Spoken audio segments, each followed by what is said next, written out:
নমস্কার বন্ধুরা, বাংলার ইনভেস্টর ইউটিউব চ্যানেলে আপনাদের সকলকে স্বাগত জানাই। তো এই ভিডিওতে শুধুমাত্র একখানা কোম্পানি নিয়ে ডিটেলসে আলোচনা করতে চলেছি। তো কোন কোম্পানিটাকে নিয়ে আলোচনা করব, তো সেটা তো অবশ্যই থাম্বনেলে দেখতে পেয়েছেন। আমরা এই ভিডিওতে শুধুমাত্র ওলা ইলেকট্রিক এই শেয়ার নিয়ে ডিটেলসে আলোচনা করব। তো এই ওলা ইলেকট্রিকের কেউ যদি একটু পুরনো শেয়ার হোল্ডার হয়ে থাকেন, তারা অনেকটাই লসে রয়েছেন। তো তারা এই মুহূর্তে কি করবেন, এবং বর্তমানে 2-3 দিন র্যালি দেখাবার পরে অনেক রিটেল ইনভেস্টর কিন্তু এই স্টকে ফাঁসতে চলেছে। তো আপনি যদি এখনো এই স্টকে টাকা না লাগিয়ে থাকেন এবং ভাবছেন এতে টাকা লাগাবেন, তো সেই ক্ষেত্রেও আপনিও কি করবেন, তো সেই নিয়ে কিন্তু এই ভিডিওতে ডিটেলসে আলোচনা করব। তো চলুন পুরো ডিটেলস এক এক করে জেনে নিই। তো প্রথমেই যদি কথা বলি এই ওলা ইলেকট্রিক, তো এই শেয়ারটা এই 2024-এর এই শেষের দিক করে মার্কেটে লিস্ট হয়েছিল। তো দেখতে পাচ্ছেন এই আইপিওটা কোন সময় এসেছিল, এই 2রা আগস্ট 2024-এ, আর মার্কেটে লিস্ট হয়েছিল এই 9ই আগস্টে। তো এই প্রাইস রেঞ্জ এটা কিরকম ছিল, দেখতে পাচ্ছেন 72 থেকে 76-এর প্রাইস রেঞ্জ ছিল। তো যেহেতু এই প্রাইস রেঞ্জ এটা এত কম ছিল, তো সেই কারণে কিন্তু অনেক রিটেল ইনভেস্টর এই যে আইপিওটা সেখানে টাকাও লাগিয়েছিল এবং অনেকে এই আইপিওটা পেয়েও ছিলেন। এবং সেই সময় করে অন্যান্য যে বাকি আইপিও গুলো আসছিল তাদের যে প্রাইস রেঞ্জ সেইগুলো কিন্তু এর থেকে অনেক বেশিই ছিল। তো যদি কোম্পানির একটু লম্বা চার্ট খুলে নিই, তো এই 2024-এই তো লিস্ট হয়েছে। তো যদি দেখেন এই মার্কেটে লিস্ট হওয়ার পরে একটা খুব ভালো র্যালি কিন্তু দিয়েছিল। তো যারা এর আইপিও পেয়েছিলেন বা এই আইপিও লিস্ট হওয়ার পরে টাকা লাগিয়েছিলেন, তাদের টাকা কিন্তু খুব অল্প সময়ে ডবল হয়ে গিয়েছিল। কিন্তু তারপর থেকে দেখতে পাচ্ছেন আস্তে আস্তে কিন্তু নিচের দিকেই পড়তে থাকে, তারপরে মাঝে মাঝে রিকভারি দেখায় এবং মাঝে মাঝে আবার পড়ে যায়, কিন্তু একটা লোয়ার লো ফরম্যাটে নিচের দিকেই বরঞ্চ নেবেছে স্টকটা। তো এর আগেও একবার এই আগস্ট মাস করে এই স্টকটা 40 থেকে এই সরাসরি কিন্তু প্রায় 50%, 60%-এর কাছাকাছি বেড়ে গিয়েছিল, এই 72-73-এর কাছাকাছি চলে গিয়েছিল। আবার যদি দেখেন সেইখান থেকে পড়তে পড়তে কিন্তু এখন এই 44-এর কাছাকাছি পৌঁছে গেছে। এবং যদি একদম টপ লেভেল থেকে দেখেন, তো দেখতে পাচ্ছেন এখনো স্টকটা প্রায় কিন্তু 70% নিচে পড়ে রয়েছে। তো এই আইপিওর যে প্রাইস ব্যান্ড, মানে যে হায়ার প্রাইস ব্যান্ড যেটা ছিল 76, এই কোম্পানিটা কিন্তু মার্কেটে 76-এ লিস্ট হয়েছিল, কোনো লিস্টিং গেন দেয়নি। কিন্তু তারপরে রিটেল ইনভেস্টররা এই স্টকে টাকা লাগিয়ে স্টকটাকে আরো উপরে তোলে। তো এখানে দেখতে পাচ্ছেন এইটাই 9ই আগস্টের ডেটা। তো কতই ওপেন হয়েছিল, তো ওপরে দেখতে পাবেন এরকম জায়গায় যে ওপেনটা লেখা রয়েছে। তো এখানে দেখতে পাচ্ছেন ওপেন 76 হয়ে গিয়েছিল, আর সেদিনে হাই কত লাগিয়ে দিয়েছিল, এই 89.60, এবং ক্লোজ হয়েছিল 88.67। আর দেখুন সেইখান থেকে অল্প কিছু ট্রেডিং সেশনেই এই স্টকটা কতই পৌঁছে গিয়েছিল। তো দেখতে পাচ্ছেন এই যে ক্যান্ডেল স্টিকটা রয়েছে, এইটা 20 আগস্ট 2024-এর। তো এই দিনে হাই লাগিয়েছিল 157, এবং সেই হাই লাগাবার পরে নিচের দিকে পড়েও ছিল। সেদিনের যে ক্লোজিং সেটা ছিল 141। তো এই দিনেই কোম্পানিতে সব থেকে ভালো পারফরমেন্স দেখা গিয়েছিল, এবং তারপর থেকে স্টকটা নিয়মিতই কিন্তু এরকম নিচের দিকে নেমে এসেছে। তো তারপরে অনেক জল গড়িয়েছে, মাঝে মাঝে এরকম উপরে কিছুটা রিকভারি দেখাতো, আবার পড়ে যেত। কিন্তু এই রিসেন্ট দেখতে পাচ্ছেন 2-3 দিন একটা খুব ভালো পারফরমেন্স কিন্তু দেখিয়ে দিয়েছে। তো এই 1 জানুয়ারি থেকেই দেখতে পাচ্ছেন স্টকটা কিন্তু প্রায় 20%-এর কাছাকাছি বেড়ে গেছে। তো এরকম তেজি দেখে অনেক রিটেল ইনভেস্টর ফেঁসেও যান, কারণ তাদের এই বিজনেস সম্বন্ধে কোনো আইডিয়াই থাকে না, শুধুমাত্র স্টকের প্রাইস বাড়ছে বলে তারা এতে টাকা লাগান। তো যখন এই ওলা ইলেকট্রিক এই কোম্পানিটা তাদের গাড়ি মার্কেটে নিয়ে আসে, তখন এদের যে কম্পিটিটর সেগুলো কিন্তু কম ছিল। সেই কারণে এই কোম্পানিটা হুহু করে তাদের যে গাড়ি সেগুলো বিক্রি করছিল, কারণ মানুষের কাছে সেরকম কোনো বিকল্পও ছিল না। তো এটা একটু পুরনো ডেটা খুলে নিয়েছি, এইগুলো সব ক্যালেন্ডার ইয়ারের হিসেব। তো এই ক্যালেন্ডার ইয়ারের হিসেবে দেখতে পাচ্ছেন এই যে ওলা ইলেকট্রিক, এদের এই ক্যালেন্ডার ইয়ার 2023 এবং ক্যালেন্ডার ইয়ার 2024 সব থেকে বেশি মার্কেট শেয়ার এদের দখলেই ছিল। তো এই ক্যালেন্ডার ইয়ার 2023-এ ওলা ইলেকট্রিক এদের যে মার্কেট শেয়ার কত ছিল, 31.0%। তারপরে এই 24-এ এই মার্কেট শেয়ার এটা আরো বাড়ে, এটা 36.7% হয়েছিল। এবং দেখতে পাচ্ছেন এই যে ক্যালেন্ডার ইয়ার 2025, এইখানে এই যে মার্কেট শেয়ার সেটা কিন্তু এর হাফের থেকেও অনেক বেশি কমে গেছে। এবং সেখানেই যেই কোম্পানিগুলোর আগে ইভি সেগমেন্টে সেরকম কোনো যোগদানই ছিল না, যেমন এই হিরো মোটরকর্প দেখতে পাচ্ছেন 1.3% মাত্র ছিল, তো তারা আস্তে আস্তে এই ইলেকট্রিক 2 হুইলার সেগমেন্টে সুযোগ বুঝে নেমেছে এবং অ্যাগ্রেসিভলি কাজও করছে। তো এদের কাছে দেখতে পাচ্ছেন কত এখন মার্কেট শেয়ার 8.8% হয়ে গেছে। তো সেরকমই বাজাজ অটো এদের কাছেও দেখতে পাচ্ছেন বেড়েছে। তারপরে এই অ্যাথার এনার্জি এরাও বাড়িয়েছে, কিন্তু পড়ে গেল কার, এই ওলা ইলেকট্রিকের পড়ে গেল। তো এর পেছনে অনেকগুলো কারণও কিন্তু রয়েছে। এবং যদি শুধু এই 2025 সালেরই কথা বলি, তো এখানে দেখতে পাচ্ছেন জানুয়ারিতে ওলা ইলেকট্রিকের যে মার্কেট শেয়ার এটাই 25% ছিল, তারপরে 11% হয়ে গেল, তারপরে আবার বেড়ে 18, 21, তারপরে আবার সেখান থেকে কমে গেল এই জুলাই এই 17%, তারপরে সেপ্টেম্বরে হয়ে গেল এই 12.7%। আর সব থেকে খারাপ পারফরমেন্স হয়েছিল এই নভেম্বরে, এই যে মার্কেট শেয়ার এটা নেমে এসেছিল 7.2%-এ। যদিও এই শেষ মাসে মানে ডিসেম্বরে এই মার্কেট শেয়ার কিছুটা বাড়ে, এই অ্যাপ্রক্স 9%-এর কাছাকাছি। তো যদি কোম্পানির এই কোয়ার্টার 1 ফাইন্যান্সিয়াল ইয়ার 2025 এবং তার সঙ্গে সঙ্গে এই যে কোয়ার্টার 1 ফাইন্যান্সিয়াল 26 এটার তুলনা করি, তো এটা দেখেই বুঝতে পারবেন কোম্পানির ব্যবসার কতটা অবনতি হয়েছে। তো এই 2025-এ দেখতে পাচ্ছেন এই টোটাল ইনকাম বা রেভিনিউ এটা ছিল 1718 কোটি, আর সেটাই এক বছর পরে কত হয়েছে, মাত্র 828 কোটি। এবং এই কোয়ার্টার 1-এ কোম্পানির যে two wheeler EV market share এটা কত ছিল, 48.63%। তো তার আগের থেকে অনেকটা বেড়েছিল, 173 বিপিএস বেড়েছিল। মানে ধরুন 100খানা টোটাল ইলেকট্রিক টু হুইলার বিক্রি হতো, তার মধ্যে কিন্তু 48খানা শুধুমাত্র এই ওলা ইলেকট্রিক এরাই বিক্রি করতো। এবং এই কোয়ার্টার 1 ফাইন্যান্সিয়াল ইয়ার 2025 মানে এই 3খানা মাসে কোম্পানি কতগুলো গাড়ি বিক্রি করেছিল, 1,25,198খানা। এবং তারপরে এই কোয়ার্টার 1 ফাইন্যান্সিয়াল ইয়ার 2026 এখানে কতগুলো গাড়ি বিক্রি করলো, 68,192। তো দেখতে পাচ্ছেন গাড়ির যে বিক্রি সেটাও কিন্তু প্রায় হাফ হয়ে গেল। তো যারা এই ওলা ইলেকট্রিক এই কোম্পানিতে ইনভেস্ট করে রেখেছেন বা ইনভেস্ট করবেন বলে ভাবছেন, এই ব্যক্তিকে অবশ্যই চেনা প্রয়োজন। এনার নাম হচ্ছে ভবেশ আগরওয়ালজি। ইনি কিন্তু এই যে ওলা ইলেকট্রিক এই কোম্পানির ফাউন্ডার মানে প্রধান ব্যক্তি বলতে পারেন। তো এই ওলা ইলেকট্রিক এবং তার সঙ্গে সঙ্গে এই সংক্রান্ত কিছু বিজনেস দাঁড় করাবার জন্য এই ব্যক্তিকে কিন্তু বাজার থেকে অনেক লোন নিতে হয়েছিল, এবং সেই লোনের পরিবর্তে এই বিজনেসম্যানেরা কি করে থাকে, এই শেয়ার প্লেজ হিসেবে রেখে দেয়। তো এখানে যদি দেখেন কোম্পানির শেয়ার হোল্ডিং প্যাটার্ন, এইখানে দেখতে পাবেন প্রোমোটারের যে শেয়ার হোল্ডিং সেটা কিন্তু সেভাবে কমেনি, এই 36.78, সেটা কিন্তু এই সেপ্টেম্বর 2025-এও রয়েছে 36.78%। তো এখানে দেখতে পাচ্ছেন প্রোমোটার এই লিস্টে কার নাম রয়েছে, এই ভবেশ আগরওয়ালজি। তো এনার যদি কথা বলি, এই ক্রুট্রিম এআই এই নামেও একটা প্রতিষ্ঠান রয়েছে। তো এই প্রতিষ্ঠানটাকে এগিয়ে নিয়ে যাওয়ার জন্যই এই ব্যক্তি কিন্তু বাজার থেকে বারবার লোন তুলছিল, এবং সেই লোন নিয়েই সমস্যা, কোম্পানির শেয়ার তো প্লেজ রাখতে হয়েছিল। তো যদি কোম্পানির শেয়ার হোল্ডিং প্যাটার্ন দেখি, এইখানে দেখতে পাচ্ছেন মাঝে মাঝে শেয়ার কিন্তু প্লেজ রাখতে হয়। এই ডিসেম্বর 2024-এ কোম্পানির যে মোট শেয়ার ছিল 36.78%, তার এই 2.98% মানে 3%-এর কাছাকাছি প্লেজ ছিল। মানে এই শেয়ারটা কোম্পানি বন্ধক রেখে বাজার থেকে টাকা তুলেছিল। তারপরে এই মার্চ 2025-এ দেখতে পাচ্ছেন 6.61% প্লেজ। তারপরে জুন মাসে এটা আবার 0 হয়ে গিয়েছিল, এবং তারপরে আবার কোম্পানির টাকার দরকার পড়েছে, এবং তখন দেখতে পাচ্ছেন 8.25% শেয়ার কোম্পানি প্লেজ হিসাবে রেখে দিয়েছিল। তো এই যে বারবার শেয়ার প্লেজ হিসাবে রেখে দিচ্ছিল, এটাকে কিন্তু শেয়ার হোল্ডাররা নেগেটিভ ভাবেই নেয়। এবং দেখুন শেয়ার প্লেজ রাখলো এটা তো ঠিক আছে, কোম্পানি শেয়ার প্লেজ রেখে বাজার থেকে টাকা তুললো, এবং সেই টাকাটা তারা তাদের ব্যবসার কাজে ইউজ করবে। কিন্তু ধরুন সেই সময় শেয়ারের দাম সেটা হু করে পড়ে যাচ্ছে, তো তখন কিন্তু যাদের কাছে প্লেজ রেখে দিয়েছে তাদেরও তো যে অ্যামাউন্টটা সেটা কমবে। তো সেই কারণে তাদের কিন্তু অধিকার থাকে পুরো যে শেয়ার মানে যেটা প্লেজ রাখা আছে সেটা বিক্রি করে দেওয়ার। তো সেটা ফুলও বিক্রি করতে পারে বা পার্টও বিক্রি করতে পারে। তো তারা কোম্পানির উপর প্রেসার দিতে পারে যে আমরা এই প্লেজ শেয়ার আমরা বিক্রি করে দিতে পারি। তো সেই সব কিছু ঠেকাতে এই যে কোম্পানির প্রমোটার তাকে কিন্তু একবার এই 20 কোটি টাকা পেমেন্ট করতে হয়েছিল। কিসের জন্য, দেখতে পাচ্ছেন কোলাটেরাল অ্যাজ শেয়ার স্লাইড, মানে শেয়ার পড়ে যাচ্ছে, যাদের কাছে প্লেজ রেখে তাদের ক্ষতি হচ্ছে, তো সেই ক্ষতিপূরণ হিসাবে 20 কোটি টাকা কিন্তু দিতে হয়েছিল। তো মানে কি বুঝতে পারছেন, এই যে শেয়ার প্লেজ রাখাটা সেটা কিন্তু বিভিন্নভাবে কোম্পানির উপরে প্রেসার তৈরি করে। তো এই সমস্যাটাকে কাটিয়ে উঠতে গেলে কি করতে হবে, কোম্পানিকে এই যে প্লেজিং রাখা শেয়ার সেগুলো সব ছাড়াতে হবে। আর এই রিসেন্টলি কোম্পানির শেয়ারে যে বড় পতন এসেছিল, তো দেখতে পাচ্ছেন এটাই কিন্তু কোম্পানির অল টাইম লো। তো কত লো, 52 উইকের লো দেখতে পাচ্ছেন 30.76। তো এই যে 37-38 এই লেভেল থেকে সরাসরি প্রায় 16 থেকে 18% পর্যন্ত পড়ে গিয়েছিল। এর পেছনে কি কারণ ছিল, কারণ কোম্পানি বারবার তাদের যে ইকুইটি শেয়ার সেগুলো কিন্তু বিক্রি করছিল। তো এর আগে কি দেখতে পেলেন, কোম্পানির প্রমোটার তারা কিন্তু সেপ্টেম্বর 2024 থেকে একবারও স্টেক সেল করেনি। তো এইবারে কিন্তু কোম্পানির যে প্রমোটার তারাই স্টেক সেল করতে বাধ্য হলো। তো দেখতে পাচ্ছেন এটা ডিসেম্বর 16-র খবর। এদিনেই কোম্পানির প্রমোটার ভবেশ আগরওয়ালজি তিনি এই 2.62 কোটি শেয়ার বিক্রি করে দিয়েছিলেন। তো এটা গেল ডিসেম্বর 16-র খবর। তারপরে ডিসেম্বর 17 তারিখ এদিনও তিনি বিক্রি করেছিলেন। তো কত শেয়ার বিক্রি করেছিলেন, 4.2 কোটি।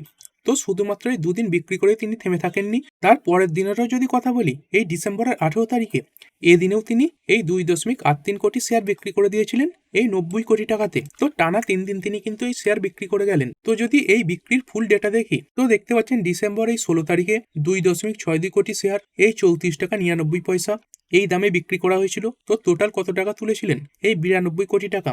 এবং তারপরের দিন প্রায় 4 কোটির উপরে শেয়ার বিক্রি করেছিলেন এই 33 টাকা 96 পয়সা দামে। এদিন কত টাকা তুলেছিলেন? এই 142.3 কোটি টাকা। এবং এই ডিসেম্বর 18 তারিখে তিনি আবার বিক্রি করলেন 2.83 কোটি শেয়ার এই 31 টাকা 90 পয়সা দামে, এবং সেদিন তিনি 90 কোটি টাকা তুললেন। এবং সব মিলিয়ে অ্যাপ্রক্স 325 কোটি টাকার কাছাকাছি কিন্তু তিনি এই শেয়ার বিক্রি করে মার্কেট থেকে তুললেন। তো এই বিক্রির খবরগুলো আস্তে আস্তে সামনে আসতে থাকে এবং তারপরে এই যে স্টক সেটা কিন্তু অল টাইম লো লাগিয়ে দেয়। তো তারপরে কোম্পানির কাছে ক্ল্যারিফিকেশন চাওয়া হয় যে কি কারণে আপনি এরকম পরপর ব্লক ডিলের মাধ্যমে শেয়ার বিক্রি করছেন। তো সেই হিসাবে কোম্পানি সেই ক্ল্যারিফিকেশন সেটা সামনেও রাখে। তো কোম্পানি কি বলেছে? তো কোম্পানি কনফার্ম করেছে যে এই যে স্টেক সেল সেটা তারা কি কারণে করেছে। তো কি বলছে দেখতে পাচ্ছেন, utilized for repayment of debt, মানে কোম্পানির যে ধার রয়েছে সেটা রিপেমেন্ট করার জন্য, তার সঙ্গে সঙ্গে ইন্টারেস্ট চার্জেস এইগুলো সব মেটাবার জন্য। এবং এই রিপেমেন্ট ডেপ্ট এইগুলো সব মেটাবার পরে কোম্পানির এই প্রমোটার লেভেলের যে শেয়ার প্লেজিং সেইগুলো কিন্তু ছাড়ানো হবে। তো কোম্পানির টোটাল ইকুইটি শেয়ারের প্রায় 3.93% শেয়ার যেটা প্লেজ রাখা আছে সেটা কিন্তু কোম্পানি ছাড়িয়ে নেবে, এই কথা বলেছে। তো এই প্লেজিং শেয়ার কত রয়েছে? তো মোট কত টাকা উঠেছিল দেখতে পাচ্ছেন, 325 কোটি টাকা। এবং এই শেয়ার প্লেজিং ডেপ্ট এইগুলো মেটাতে কোম্পানির খরচ হবে 260 কোটি টাকা। তো আগেই বললাম কোম্পানি যদি এই প্লেজ শেয়ার এগুলো ছাড়িয়ে নেয় সেগুলো শেয়ার হোল্ডাররা পজিটিভ হিসাবে নেবে, এবং তারপরেই কিন্তু এখান থেকে বড় র্যালি আসতে শুরু করে। তারপরের দিনে প্রায় 10%-এর আপার সার্কিট কিন্তু লাগিয়ে দিয়েছিল। এবং যদি এই বোটম লেভেল থেকে দেখেন এই কিছুদিনের মধ্যেই প্রায় কিন্তু 40%-এর কাছাকাছি বেড়েছে। তো এটা নিউজেও দেখতে পাবেন এই OLA electric share price in focus. কি কারণে? কারণ ভবিষ আগরওয়ালজি তিনি তার কোম্পানির যে প্লেজিং শেয়ার সেগুলো সব ছাড়াতে চলেছেন এই 260 কোটি টাকাতে। এবং তারই সঙ্গে সঙ্গে যদি কথা বলি, এই ডিসেম্বর মাসের পরেই এই ডিসেম্বর মাসের যে সেলসের ডেটাগুলো সেগুলো সামনে আসে, এগুলো প্রতি মাসেই সামনে চলে আসে। এবং কোম্পানির এবারে এই যে সেলসের ডেটা এটা ভালো এসেছে মোটামুটি। তো দেখতে পাচ্ছেন কোম্পানি তাদের যে মার্কেট শেয়ার সেটা কিছুটা ফিরে পেয়েছে, এই মার্কেট শেয়ার রাইজ। তো কোম্পানির এর আগের মাসের মানে নভেম্বর মাসের যে মার্কেট শেয়ার সেটা নেবে হয়ে গিয়েছিল 7.2%, এবং গাড়ির বিক্রি কিছুটা বাড়ায় এই যে মার্কেট শেয়ার সেটা বেড়ে হয়েছে 9.3%। এবং কোম্পানি ডিসেম্বরে 9,020খানা গাড়িও বিক্রি করেছে। তো এর আগে নভেম্বর মাসে এই যে ডেটা সেটা কিন্তু 7.5 থেকে 8-এর মধ্যে ছিল। তো কোম্পানির এই মার্কেট শেয়ার প্রায় কিন্তু 12% বৃদ্ধি পেয়েছে। এবং কিছু কিছু রাজ্যে এই ওলা ইলেকট্রিক এরা কিন্তু সেলসের দিক থেকে 3 নম্বর স্থানও বজায় রেখেছে, যেমন এই তামিলনাড়ু, তারপরে উত্তরপ্রদেশ, তারপরে বিহার, ঝাড়খণ্ড, পাঞ্জাব এবং হরিয়ানা এইগুলোতে। এবং এরই সঙ্গে সঙ্গে ওলা ইলেকট্রিক এদের আরো একটা প্রবলেম হচ্ছে, এই সেগমেন্টে যে বড় বড় প্লেয়ারগুলো অলরেডি আগে থেকেই রয়েছে, এই টিভিএস, তারপরে বাজাজ বলুন বা তার সঙ্গে সঙ্গে হিরোর কথাই বলুন, এদের কিন্তু আগে থেকেই বহু জায়গায় শোরুম রয়েছে, বহু ডিলারশিপও রয়েছে। তো সেই কারণেই কিন্তু এই যে ইভি মডেলগুলো রয়েছে, মানে টিভিএস, বাজাজ বলুন বা হিরোর বলুন, এই গাড়িগুলো সাপ্লাই করতে পারবে। কিন্তু সেখানে ওলা ইলেকট্রিক এদের কি করতে হবে? নতুন জায়গায় নতুন স্টোর ওপেন করতে হবে, তারপরে কিন্তু তারা সেখানে বিজনেস নিয়ে যেতে পারবে। মানে প্রাথমিক পর্যায়ে একটা বড় ধাক্কা কিন্তু লাগবে, হয় কোনো বড় বিল্ডিং রেন্ট হিসাবে নিতে হবে, না হলে নিজেদের কিন্তু সেটা তৈরি করতে হবে। তো সেই হিসাবে অনেকটা খরচ বাড়ে।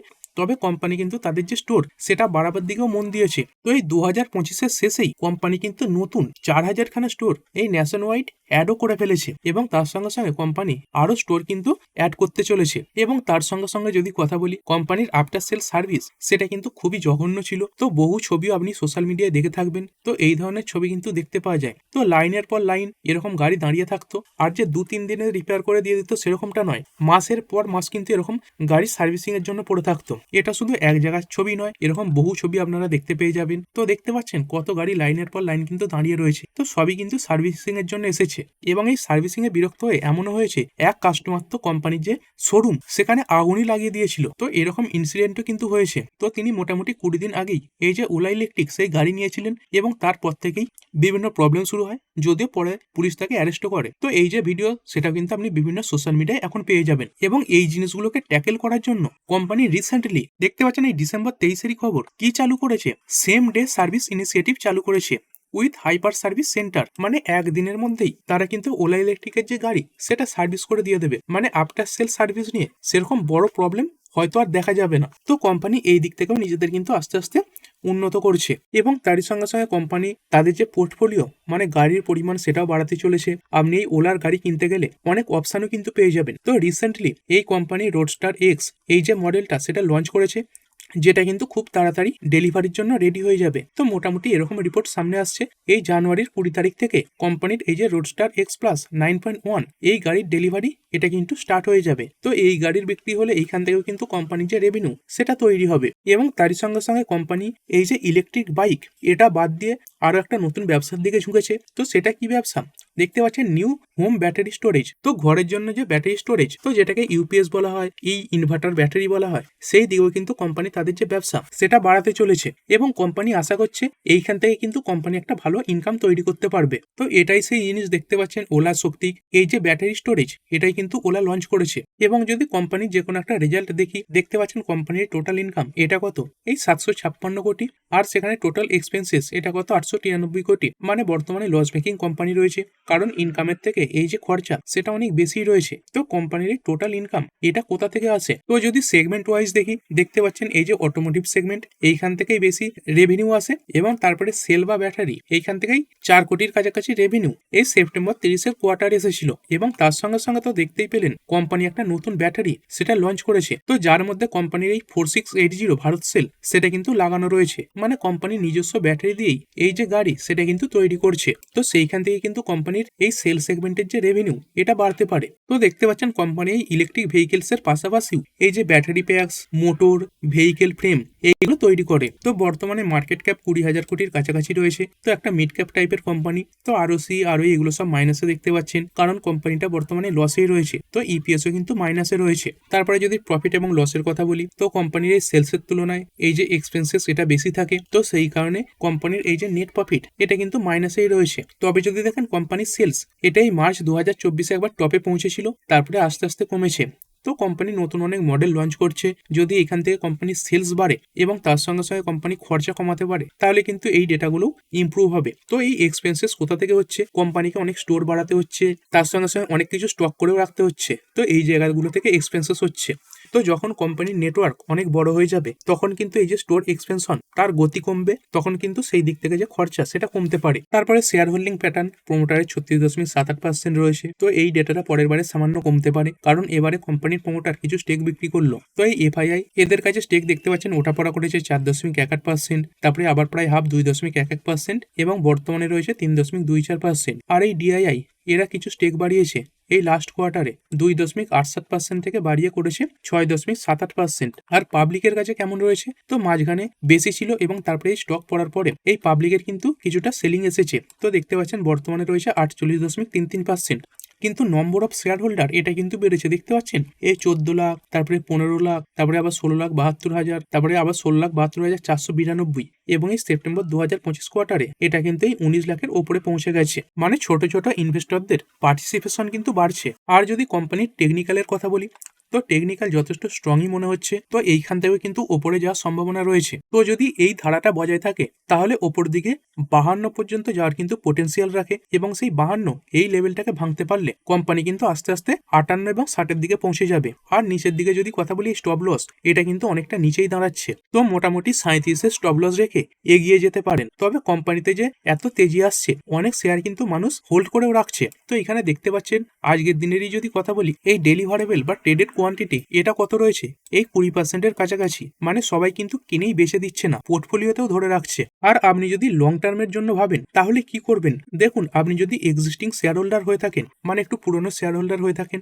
তো এই সময় করে আপনি কিন্তু হয়তো অনেকটাই লসে রয়েছেন। তো এই জায়গা থেকে বেরিয়ে যাওয়া এটা কিন্তু বোকামি হবে। এই কোম্পানি যেমন বিজনেস করবে সেই হিসেবে কিন্তু স্টকের যে প্রাইস সেখানে মুভমেন্ট আসতে পারে। তো বর্তমানে সবকিছুই ভালো হচ্ছে, স্টোরেজ সংখ্যা বাড়ছে, কোম্পানির এই যে সার্ভিস সেটাও বেড়েছে, কোম্পানি নিজস্ব তাদের ব্যাটারি লঞ্চ করেছে, অনেক মডেলও বাড়াচ্ছে। তো এইখান থেকে যদি কোম্পানি তাদের ব্যবসা ভালো করতে পারে, হারানো মার্কেট শেয়ার সেটা আবার ফিরে পায়, তাহলে কিন্তু অনেকটা উপরে যাওয়ার সম্ভাবনা রাখে। এবং আপনি যদি নতুন হন, তাহলে কি করবেন, তো নতুন হলে বলবো এইখানে অল্প অল্প করে নিতে পারেন। আর একেবারেই যদি রিস্ক নিতে প্রস্তুত না থাকেন, তাহলে এটাই বলবো কোম্পানির পরবর্তী কিছু নাম্বার, যেমন এবারে Q3 নাম্বার আসবে, তার সঙ্গে সঙ্গে Q4 এর নাম্বার আসবে, এবং এর পরের ফাইন্যান্সিয়াল ইয়ারের যখন Q1 এর নাম্বার আসবে, এই সবকিছু নাম্বার দেখে তারপরে ডিসিশন নেওয়া কিন্তু আপনার জন্য ভালো হবে। তো ঠিক আছে বন্ধুরা, আশা করছি ভিডিওটা আপনাদের ভালো লেগেছে। আপনি চাইলে এটাকে লাইক এবং শেয়ার করতে পারেন। আর শেয়ার মার্কেট সংক্রান্ত ডেইলি নিউজ আপডেট পেতে চ্যানেলটা সাবস্ক্রাইব করে রাখবেন এবং পাশে থাকা বেল আইকনটি টিপে অল অবশ্যই সিলেক্ট করে রাখবেন, যাতে পরবর্তী ভিডিওর নোটিফিকেশন আপনার কাছে সময় মতো পৌঁছে যায়। আর হ্যাঁ, ভিডিওটি শুধুমাত্র ইনফরমেশন এবং এডুকেশনাল পারপাসের জন্য বানানো হয়েছে। আমি সেবি রেজিস্টার্ড নই, তাই কোনো প্রকার শেয়ারে কোনো প্রকার বাই, সেল, হোল্ড বা অ্যাভারেজ করার কোনো সিদ্ধান্ত নেওয়ার আগে আপনার যে ফাইন্যান্সিয়াল অ্যাডভাইজার আছে তার সঙ্গে অবশ্যই আলোচনা করবেন। দেখা হচ্ছে পরের ভিডিওতে। ধন্যবাদ।